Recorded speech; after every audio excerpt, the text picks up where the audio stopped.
Why am I looking at you? You're a picture in a frame. So hi hustling women and men. Today in this episode I want to show you what motivates me, what motivated my hustling life when I was still a young kid up to now. This is my lovely home. This is where I grew up. That house you see there down, that is where I grew up with my family. And this is the kind of background that I come from. I did not come from a very rich family. I came from a poor family. This is the neighborhood we had. This is called the ghetto. It's called Naguru. This is where I used to see a lot of children, young children, drown when it's too much rainy and it floods. This was the trench. I've seen a lot of young lives go into wasted. If I talk, I just feel like even crying. But if I see this water drainage, I remember a lot of things. Countless numbers of children died. They fell in this ditch and they drowned and they died. Young children. In this water you would get cholera. In this water you get diarrhea. In this water, mosquitoes. So many children were affected with mosquito in this place. So when I woke up every day and I saw this kind of dirty environment that I was living in, it pushed me harder to work hard. It pushed me to save. It pushed me to invest in my future and the future of my siblings. My dear viewers, if you reach this place alone, you'll hate yourself. But we had no choice. We had to live in this kind of environment because that is where our parents could afford at that time. But I'm telling you, it's up to you to wake up. Every person that grows in such kind of a life, if you wake up and you don't realize your destiny and you don't fight for your destiny, then you would be a fool. For every young soul, every youth that is still living in this kind of environment is putting his or her life at a waste.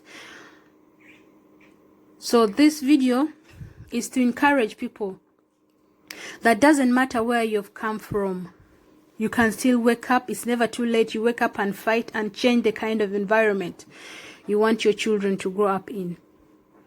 You can change the lifestyle of your parents. Just look, this is the neighborhood I've grown in. But I'm so proud today that I've seen a number of youth from this kind of environment who are now hustling abroad, who are hustling in Dubai, who are hustling. It doesn't matter the kind of job they are doing. Some of them are doing housemaid jobs in Arab country. But I can mention a few of them that I've grown up with that never gave up on their dream from this kind of ghetto. Just look at the water. This is where you get mosquito. They dump susu there, feces, like drainage from the toilet. If you're seeing this toilet over there, connects to the drainage. And then you can imagine how many types of sicknesses people living around this area would get. But it's never too late, hustlers. You can change your background.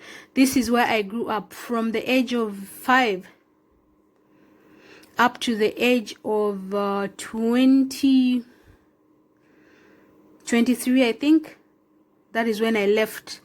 I decided, no, I have to leave this kind of place. I have to fight and change my destiny. Everyone has a story, but it's upon you to decide to tell the story to the world. The world, of course, will criticize you. Some will laugh at you. Some will tell you you cannot make it. But if you're really a hustler and you have a heart of a lion and a heart of a lioness inside you, you can achieve each and everything. You just need to have the focus. You just have to trust in God. My dear, God is above everything. If you don't trust in God, you can never succeed to be someone. You can never, I'm telling you. You just have to have that fighter spirit. Yes, you will lose. You'll go back to square one. You'll go back to square zero. But if you have the fighting spirit, you can achieve a lot from your life. You can achieve. We have a saying in Uganda. It says, I think I'll try to translate it in English. 1 by 1 makes a bundle. From our place, the little you begin with will multiply to be something. It's never too late.